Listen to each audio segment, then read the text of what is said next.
नमस्ते स्टूडेंट्स।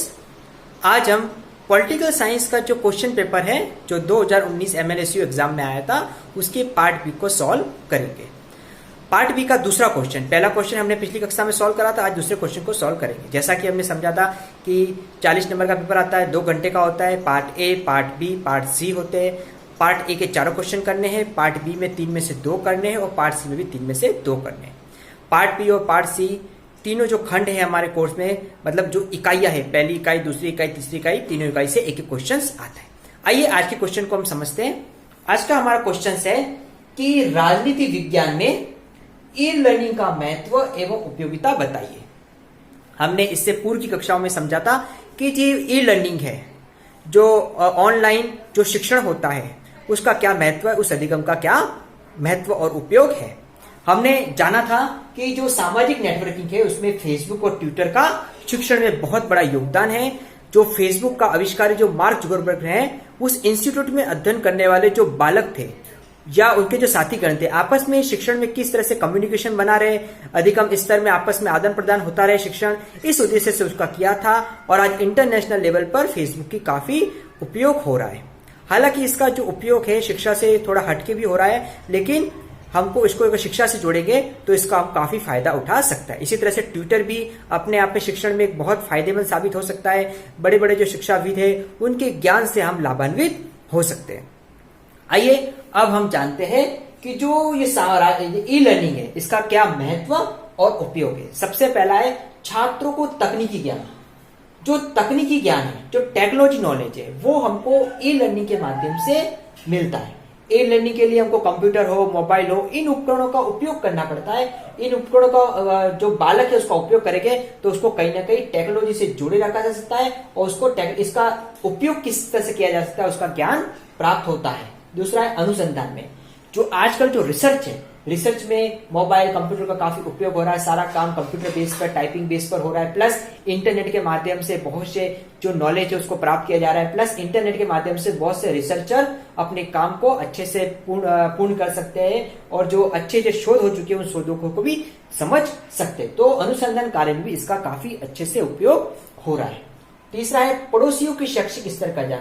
जो पड़ोसी होते, पड़ोसी का मतलब जो हमारे आसपास के क्षेत्र के जो होते बालक है या उनका जो शैक्षिक व्यवस्था है या अन्य राज्य की शैक्षिक व्यवस्था है, जो इंटरनेशनल लेवल का जो एजुकेशन है उसका हमको शैक्षिक स्तर का अच्छे से ज्ञान होता है। उस ज्ञान को भी हम अच्छे से प्राप्त कर सकते हैं। अगला है प्रकरणों पर व्यापक ज्ञान। जो पाठ्य पुस्तक होती है, पाठ्य पुस्तक में जो टॉपिक होते हैं उन टॉपिक को हम और अच्छे से और व्यापक रूप से ज्ञान करने के लिए ई लर्निंग का प्रयोग कर सकते हैं। कंप्यूटर, इंटरनेट का प्रयोग करने के माध्यम उसका और अच्छे से ज्ञान प्राप्त कर सकते हैं। अगला है सामाजिक व्यवस्था की शिक्षा। ई लर्निंग के माध्यम से जो सामाजिक व्यवस्था है उस सामाजिक व्यवस्था को ध्यान में रखकर, समाज की आकांक्षाओं को ध्यान में रखकर, उस पहलू पर ध्यान रखकर अच्छी शिक्षा प्रणाली प्रदान की जाती है। इसलिए इसका उपयोग और भी महत्वपूर्ण बन जाता है। अगला है शैक्षिक नीतियों का निर्माण। जो शैक्षिक जो नीतियां होती है, यानी कि शिक्षा को किस तरह से बेहतर बनाना, कौन कौन से आयामों को शामिल करना, उन नीतियों का बेहतर ढंग से निर्माण किया जाता है। अगला है विद्यालय में उपयोग। विद्यालय में जो ई लर्निंग का काफी अच्छे से उपयोग हो रहा है। आज स्मार्ट क्लासेस है या जो कंप्यूटर बेस्ड जो क्लास है या हमको तकनीकी जो शिक्षा प्रदान बच्चों को की जा रही है उसका प्रयोग विद्यालय व्यवस्था में किया जाता है। प्लस विद्यालय के अंतर्गत जो रिकॉर्ड को संग्रहित करना हो या विद्यालय के जो कार्य करना हो वो भी कंप्यूटर बेस पर किया जा रहा है। अगला है अधिगम वातावरण का सृजन।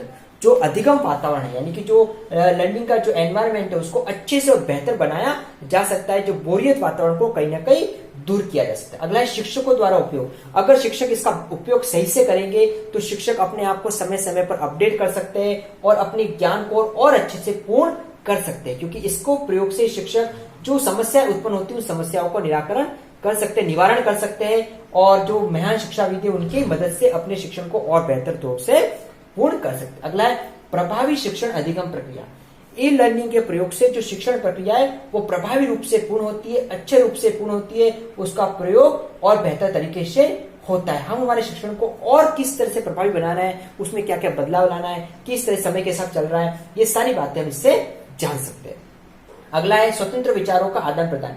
ई लर्निंग के माध्यम से कई बार क्या होता है कि कक्ष या के वातावरण में बालक शिक्षक के सामने अपने विचारों को सही से नहीं रख सकता, लेकिन ई लर्निंग के माध्यम से अपने विचारों को अपने घर बैठे, चाहे व्हाट्सएप है, फेसबुक है, के माध्यम से आसानी से शिक्षक से पूछ सकता है और उसका जवाब प्राप्त कर सकता है। प्लस ठीक है, शैक्षिक समृद्धि में जो शिक्षा की जो समृद्धि है, शिक्षा का जो उत्थान है, उसमें भी ई लर्निंग का अपना महत्वपूर्ण योगदान है। आज शिक्षा जगत में जो जो बदलाव आ रहा है, जैसे कि आप समझ सकते हैं, आज जैसी परिस्थिति उत्पन्न हो रही है, विद्यालय बालक नहीं जा पा रहा है, बहुत से महाविद्यालय बंद है, लेकिन घर बैठे बैठे भी तो एजुकेशन हो रही है। तो शिक्षा में समृद्धि आई है, अगर टेक्नोलॉजी नहीं होती तो यह कार्य नहीं हो सकता। इसलिए हम कह सकते हैं कि शैक्षिक समृद्धि में इसका काफी अच्छे से प्रयोग हो रहा है। अगला है अनवरत अधिगम प्रक्रिया। शिक्षण कभी रुक नहीं सकता, छुट्टियों के दिन में भी इसका उपयोग किया जा सकता है। जो समय है विद्यालय का, उस विद्यालय के समय के अलावा भी शिक्षण चल सकता है, यानी जो शिक्षण है वो अनवरत रूप से चलता है, उसमें किसी तरह की कोई बाधाएं उत्पन्न नहीं हो सकती। तो इसलिए इसका उपयोग और भी महत्वपूर्ण तरीके से सामने आता है। अगला है रुचिपूर्ण अधिगम प्रक्रिया। जो शिक्षण की जो प्रक्रिया है वो रुचिपूर्ण हो जाती है, इंटरेस्ट हो जाती है, उसमें बोरियत दूर हो जाती है, क्योंकि अगर इस टेक्नोलॉजी का प्रयोग किया जाएगा, इसका अच्छे से उपयोग किया जाएगा, तो बालकों को शिक्षण करने में काफी अच्छा और आनंद आएगा। चाहे वो स्मार्ट क्लास हो, चाहे वो कंप्यूटर क्लास हो, चाहे वो मोबाइल पर ऑनलाइन जो क्लासेस चल रही यूट्यूब वगैरह से, तो उससे एनवायरनमेंट इंटरेस्टिंग हो जाता है और एक जो माहौल बनता है कि शिक्षण का, उसमें क्रिएटिविटी भी आती है। तो यह है कि राजनीति विज्ञान में जो ई लर्निंग है, उस ई लर्निंग में जो सामाजिक नेटवर्किंग, फेसबुक और ट्विटर का हमारे जो पाठ्यक्रम है उसका क्या महत्व है और किस तरह से एजुकेशन में इसका फायदा उठा सकते हैं, और इस ई लर्निंग के महत्व और उपयोग क्या है, चाहे वो छात्रों को तकनीकी ज्ञान देना हो, अनुसंधान कार्य में हो, पड़ोसियों को शैक्षिक स्तर का ज्ञान हो, प्रकरणों पर व्यापक ज्ञान हो, सामाजिक व्यवस्था की शिक्षा हो, शैक्षिक नीतियों का निर्माण हो, विद्यालय में उपयोग हो, अधिगम वातावरण का सृजन, शिक्षकों द्वारा उपयोग, प्रभावी शिक्षण अधिगम प्रक्रिया, स्वतंत्र विचारों का आदान प्रदान, शैक्षिक समृद्धि में अनवरत अधिगम प्रक्रिया, रुचिपूर्ण अधिगम प्रक्रिया। तो हमने ये आज की कक्षा में सेकंड क्वेश्चन को सॉल्व किया। जैसा कि हमारे जो क्वेश्चन सॉल्व करने का जो पैटर्न है उसमें है कि हमको 250 वर्ड में हमारा आंसर हमको लिमिट करना होता है। तो इसी बात को ध्यान में रखते हुए हम जब इस क्वेश्चन को करेंगे तो हम इन पॉइंटों को तो लिखेंगे, लेकिन हमारा जो आंसर है 250 शब्दों में सीमित रह जाए, इस बात का ध्यान रखा जाएगा, ताकि अन्य प्रश्नों को सॉल्व करने का हमको समय उचित मिले और हम हमारे प्रश्न पत्र को बेहतर रूप से सॉल्व कर सकते हैं। Thank you. आपका गृह कार्य है राजनीति विज्ञान में ई लर्निंग का महत्व एवं उपयोगिता बताइए। आज की क्लास में हमने पॉलिटिकल साइंस MLSU एग्ज़ाम 2019 का जो क्वेश्चन पेपर सॉल्व करा था, पार्ट बी का दूसरा क्वेश्चन, उसी प्रश्न को आपको सॉल्व करना है।